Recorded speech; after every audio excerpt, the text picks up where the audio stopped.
Okay, good afternoon, everyone. Welcome back to having me, for those of you that were here in the morning. Again, Miguel, I need to congratulate you for this conference. It's been so rich and diverse in terms of perspectives, which has been quite a thing for me. So today I'm going to tell you a bit more about, I don't know if you show the slides, digital marketing, right? Which is the field what I have specialized in. It's going to be a bit of a personal journey as well, in terms of the things that I have done that then led to implement in one of the businesses that we have launched and that helped us scale up precisely. Now, a word of caution here is that many of the examples that I will be telling you today are very context specific, right? So for those of you that have an e-commerce website, for example, or those of you that sell things completely online, many of the things that I will mention today are going to be quite relevant, right? But the principles can be applied to all type of different contexts. Another important warning here is that, and I think someone mentioned it from the speakers earlier, is that even though now we have access to all these new technologies and tools, we shouldn't let these tools drive our decisions, right? Especially in terms of developing a strategy to grow, it should always come from identifying and being clear about the objectives that you have as a business. And then when you're designing the strategy, the right tools that you will use should emerge, right? And the beauty of digital marketing, or of digital marketing tools, is that many times they are accessible to everyone, right? As one of the panelists earlier was saying, Tara, many things are simple to use and to manipulate and to play around, and we can learn them either on our own or by hiring someone that can teach us to do that, right? And also another reason why digital marketing tools have become quite successful with startups and also large businesses is because we are able to measure many of the things that are happening online, right?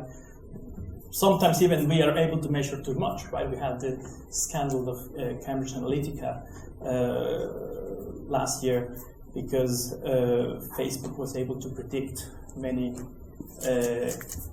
behavioral and attitudes of its users. Oh, it doesn't display it quite well. It's strange. I'll take you through this pie chart, right?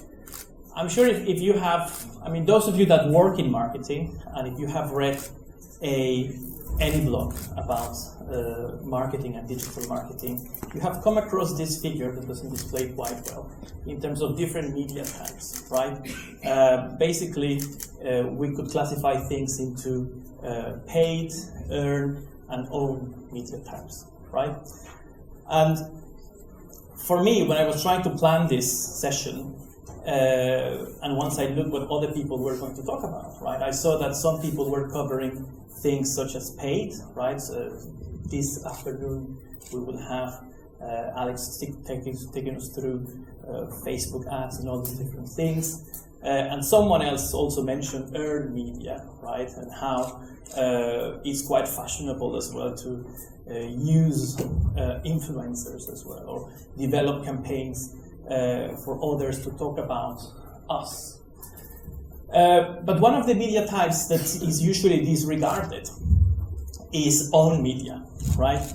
And I think that when we are starting a business, this is usually the only thing that we have, right? Especially if we have limited resources, right? Which is where we were actually when we started. Now, the beauty of own media is that you own it, right? So you can do whatever you want with it. No? Here we have an extreme example. Someone owns this house, and then they were quite avid fans of Louis Vuitton, and then decided to paint it like this because they could, right? And similarly, when we own our own digital assets, call it a website or a social media page, etc., we have a high degree of control of what happens there. And if we apply some quite simple social psychology principles, which we did, and which I will show you in a minute, that many e-commerce websites apply, you're able to facilitate the choice of consumers. So I will focus on two applications, right? How did we come up, or how did the business that we launched came up with this? Back in 2014, I started my PhD where I was wondering, actually, the main question driving my PhD was, what makes people want to engage with other digital objects online, right? And obviously, through this process, I became familiar. I'm not a psychologist or anything like that, but I became quite familiar with the literature on social psychology, right? And for those of you that have read some of the studies that have been published in this area, it's very interesting, and they have run all these kind of experiments with people. And probably we experienced this actually here today when you first arrived to this venue and you didn't know anyone here and no one told you what to do.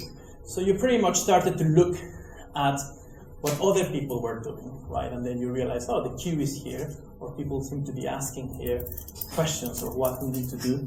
And we tend to make a lot of decisions based on what other people are doing, right? There are shortcuts in our minds to that, because we aren't able to process all the information at the same time. So the first application that I wanted to share with you based on these principles is, if you already own or have your own online community, right? There's a lot of things that you can do within that online community. They can share feedback with you. You can also share news about what your new services or products are going to be, etc.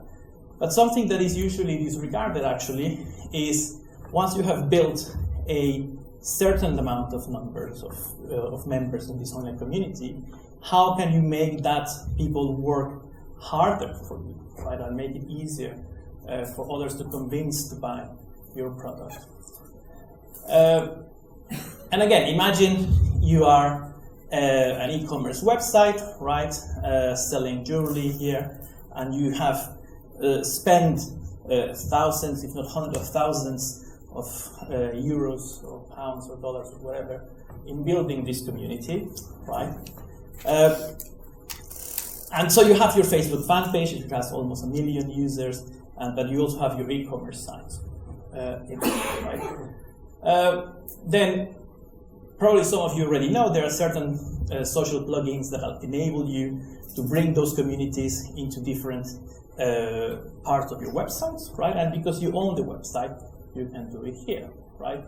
And probably you have seen some e-commerce websites already displaying this kind of information there. Now, when you're building this kind of things, you can also display who those followers are, right? And it was very interesting that just the previous talk was mentioning how we're able to sense when other people are around. It's also interesting because this also happens online, or at least the evidence that I will share with you today has shown that also the mere presence or the mere imagined presence of people online can also change the attitudes and the purchase intentions of people to buy a specific product, right? So in this particular case, it's an extreme case. Imagine you have built your online community, but they are very different from your target audience, right? In this case, it's an extreme example that they are being kids, right? So there will be a bit of a mismatch, right, in terms of how other users or your target audience can perceive this. This would be obviously very different if the online community that you try to achieve is more similar or has some aspirational elements to the kind of target audience that you have. So as I said, there has been several studies that have shown that even the mere virtual presence, or if people think that there is people on the other side, that can have a positive impact on various factors here, right? And I can share the study. So the key takeaway from this is that, or takeaway one, there will be two takeaways. Takeaway one is that if you have spent time building your online community, use it smartly, number one. And number two, make sure that you try to build it around people that are similar to your target audience. How to apply it? As I said, Facebook already offers certain social plugins, but also there are other third-party providers that enables you to show social proof, right? Either things that other people have bought or how people have interacted with your websites in the past. Application number two, and this is actually the one that led to helping us scaling up with our business, is time or immediacy. Time on the internet is very interesting, right? Because it is a medium that allows us to go and look back for information that happened 10 years ago from now, and we can bring it to the present here. We can also chat and communicate with people that are not physically close to us, but mediated by the internet, we're able to talk to them in real time as well, right? And there are many features that the internet enables businesses to do. In general terms, this is called immediacy, right? And as I said, it can be classified in terms of geographical distance, temporal distance, and also social distance, right? Which Facebook has played a lot, right? And relates with the previous example that I just showed you, right? Where Facebook can show you how many of your friends as well are following a specific page. And that can have a positive or negative impact, depending on whether you like them or not. So how are e-commerce websites using this? I'm sure you have seen this when you have tried to book a hotel accommodation, right? They have, throughout time, e-commerce websites have realized the power of this and have started to introduce queues, right? And again, this goes back to you owning the website, and you can program it and choose what you display on it, like the person before with the Louis Vuitton house. They have chosen to show certain information to help or to nudge users to interact in a certain way. We also see this with the travel industry, right? Where some airlines, in particular in this example, EasyJet, shows you things such as how many people are currently looking at your website and when was the last time that we booked, right? So now let me tell you a bit more about the online business that we launched 3 years ago, which is a website that allows you to talk to a therapist 24/7 in real time, right? Like many other new businesses, when we started, we were investing a lot on the other quadrants that I just showed you, right? We were investing a lot on paid search, on paid media. We were investing a lot working with influencers as well to talk about our service, right? And we disregarded, into a great extent, our own website, right? So at the same time, I spent all these years studying social psychology and trying to understand what makes people make decisions. And by introducing very simple changes to our website, in this case, we try to show or to demonstrate presence of the psychologist when they're busy, when they will be available, etc. And here it doesn't show, but it will tell you as well when they will be next. And by introducing these little changes, we notice that the conversion rate that we were achieving increased significantly, right? So the evidence shows that displaying different aspects of social presence can help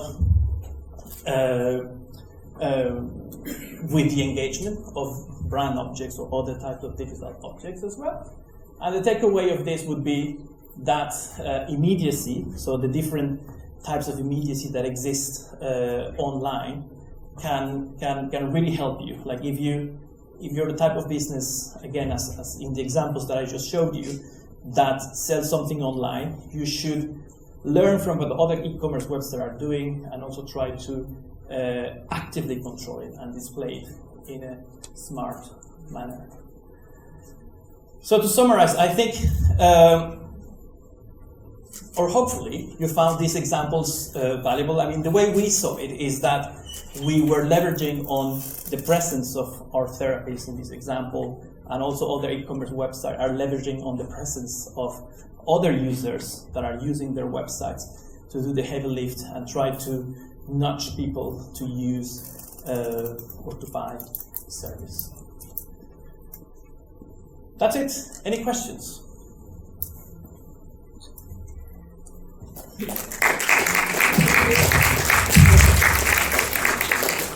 Thank you for the talk, Rodrigo.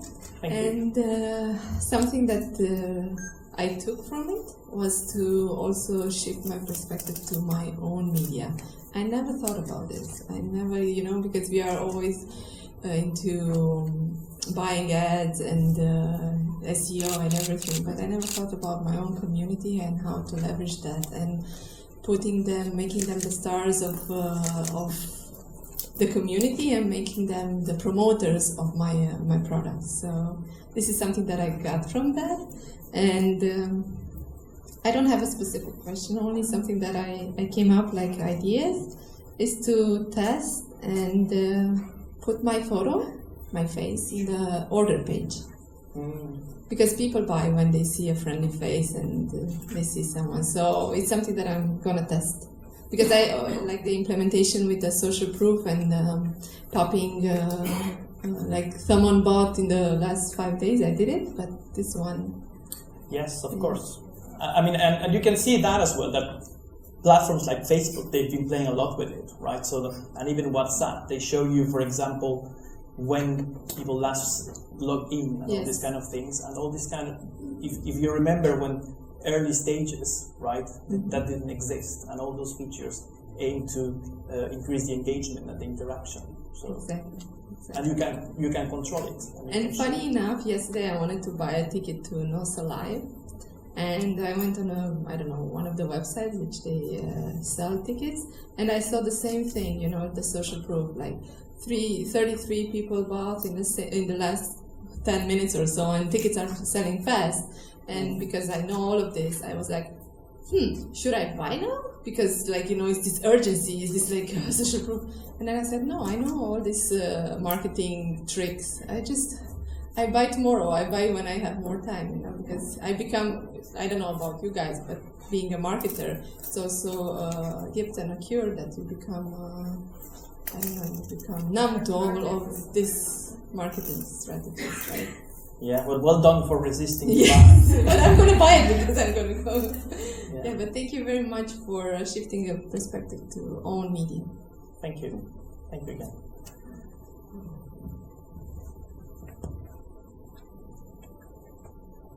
Well, if there is no other question, thank you again for your time. I hope you find it useful. Thanks.